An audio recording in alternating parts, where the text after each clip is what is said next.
Hello friends, welcome back to my channel. আজকে চলে এসেছি নতুন একটা ভিডিও নিয়ে। আজকে দেখাবো চুড়িদার নিচের সাইডটাই একটা ডিজাইন। তো এই ডিজাইনটা দেখুন, এই ডিজাইনটাই করে দেখাবো পুরো। তো স্কিপ না করে পুরো ভিডিওটা দেখুন। তো এই যে দেখুন, এই কুর্তিটা আমি নিয়ে নিয়েছি, আর কুর্তির সামনের দিকে নিচের সাইডটাই আমি ডিজাইনটা করব। তো এই ডিজাইনটা করার আগে আমি এই কুর্তির নিচের সাইডটা মেপে নিচ্ছি যে কতটা আছে। তো দেখে নিন, আমি মেপে নিচ্ছি 22.5 থেকে 2 সুত বেশি হয়েছে। এরপরে একটা পেপার পেস্টিং নিয়ে নিয়েছি, আর এর লম্বাটা নিচ্ছি 22.5 থেকে 2 সুত বেশি, আর চওড়াটা নেব 2.5 ইঞ্চি। এখানে আমার একটু বাড়তি পেস্টিং ছিল, তো সেটা কেটে আমি বাদ দিয়ে দিলাম। এই দেখুন, তো হয়ে গেছে। এরপরে এর ডিজাইনটা করব। তো তার জন্য ওপরের সাইড থেকে হাফ ইঞ্চি করে আমি পুরো পেপার পেস্টিংটাতে দাগ দিয়ে নেব। দাগ দেওয়ার পরে স্কেল দিয়ে পুরো মিলিয়ে নিচ্ছি। এরপরে তার নিচে 1.5 ইঞ্চি বা 1 ইঞ্চি মতো দাগ দিব। তো আমি 1 ইঞ্চি করে দিচ্ছি, আপনারা চাইলে 1.5 ইঞ্চিও করতে পারেন। তো 1 ইঞ্চি করে দাগ দিয়ে দিচ্ছি। দেন এই দাগটা স্ট্রেট লাইন টেনে নেব।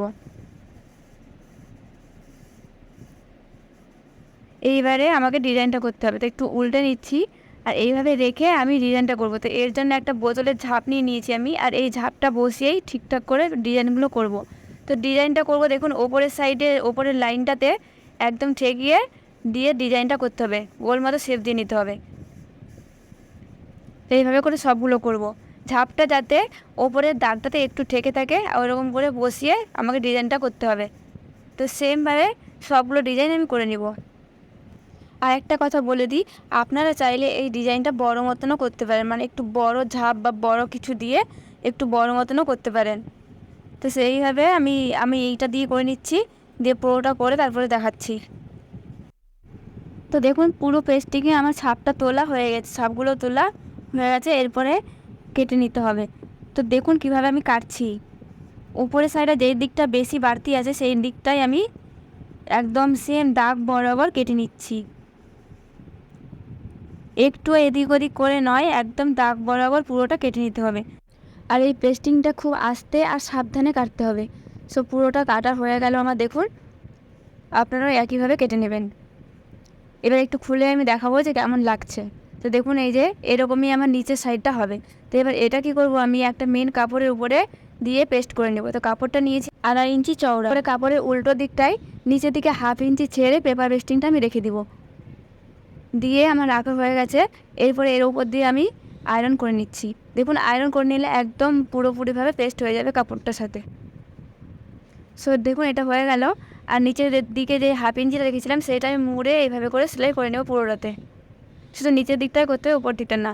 তো ওপর দিকটা আমার হাফ ইঞ্চ থেকে একটু বেশি মতো যেখানে সেখানে ছিল, তো সেই কারণে আমি পুরোটা একটু সমান করে কেটে নিচ্ছি, যাতে করে হাফ ইঞ্চি ওপর দিকেও থাকে, হাফ ইঞ্চি করে পুরো কাপড়টাতে থাকে।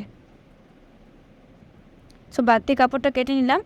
দেন চুড়িদারের সোজা পাটের ওপরে এই পেস্টিংটা বসিয়ে নিতে হবে, আর বসিয়ে একটু আমি পিন আপ করে নিচ্ছি যাতে এদিক ওদিক না হয়ে যায়। দেখুন, পিন দিয়ে ভালোভাবে আটকে নিয়েছি। এরপরে একদম সোজা পাটের উপরে সোজা পাটটা রেখে দিয়ে সেলাই করে নিব। তো পুরোটাতে একটা এমনি জাস্ট সেলাই দিচ্ছি যাতে ভালোভাবে এটা আটকে থাকে। তো এই সেলাইটা হয়ে গেল না, ভালোভাবে এটার সাথে জয়েন্ট হয়ে গেল, দেখে নিন। এরপরে করব আমি মেন কাজ। তো মেন কাজটা হচ্ছে গিয়ে এই রাউন্ডের যে দিয়েছি রাউন্ড শেপটা, এই রাউন্ড মতো করে পুরোটাতে সেলাই করতে হবে। দেখুন কিভাবে করছি, যেভাবে গোল গোল ডিজাইন আছে সেভাবেই খুব গোল গোল করে আমাকে সেলাই করে নিতে হবে।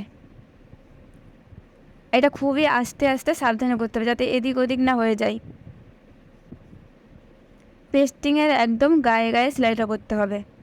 আর একটু বলে দিই, আমার ভিডিওটি যদি ভালো লাগে তো প্লিজ একটা লাইক করবেন, আর আমার চ্যানেলে নতুন হলে একটা সাবস্ক্রাইব করে দেবেন, যাতে করে সবার প্রথমে আপনার কাছে আমার ভিডিওর নোটিফিকেশন চলে যায়। এইভাবে করে খুব সাবধানে আস্তে আস্তে করে আমি সেলাই করে নিচ্ছি, আর পুরোটা একদম ঘুরিয়ে ঘুরিয়ে। তো এই ডিজাইনটা আমি মহুরির মানে চুড়িদারের এক দিকটাই করছি, মানে সামনের দিকটাই করছি। আপনারা চাইলে পেছন দিকটাও করতে পারেন, পেছন মানে দুই দিকটা করলে আরও সুন্দর লাগে। তো আমি শুধুমাত্র সামনের দিকটাই করছি। তো দেখুন, এই দিকটায় পুরোটা আমার সেলাই হয়ে গেল। আর শেষের দিকে দেখুন কীভাবে আমি এটা নিচের দিকে করে নামিয়ে নেব, একদম পেস্টিংয়ের শেষ অবধি দিয়ে সেলাইটা করে নিলাম। সো এইদিকে পুরো সেলাইটা আমার হয়ে গেল। এরপরে কাজ হলো বাকি কাপড়টা কেটে নেওয়া। তো কীভাবে কাটছি সেটাও একটু দেখে নিন। এইভাবে করে আস্তে আস্তে করে খুব কাটতে হবে, যাতে করে সেলাইটা না কেটে যায়। শুধুমাত্র কাপড়টা একটু একটু কাটে, মানে কাপড়টা 2 সুত মতো রেখে তারপরে কাটতে হবে। এইভাবে করে পুরো পেস্টিংয়ের উপর দিকটা করে আমি কেটে নিচ্ছি। সো পুরোটা আমার কাটা হয়ে গেল। এরপরে দেখুন কাজ, এরপরে হলো এই মেন মিডিলগুলো যেগুলো আছে, মিডিলে কাট চিহ্ন দিয়ে দিতে হবে, যাতে উল্টানোর সময় আমার সহজেই উল্টে যায়। তো এই কাটটা মেন, মানে এটা দিতে হবে। এটা দিলে একদম খুব সুন্দরভাবে পেপার পেস্টিংটা উল্টে যাবে, মানে সোজা দিক হয়ে যাবে। এবারে দেখুন নখ দিয়ে এটা সোজা দিকে করে নিচ্ছি, উল্টে নিচ্ছি। এইভাবে সবগুলো আমি উল্টে নেব। খুব ভালোভাবে আগে নখ দিয়ে করতে হবে, তারপরে আমি একটা স্ক্রু দিয়ে করে নেব। তো দেখুন কীভাবে করছি।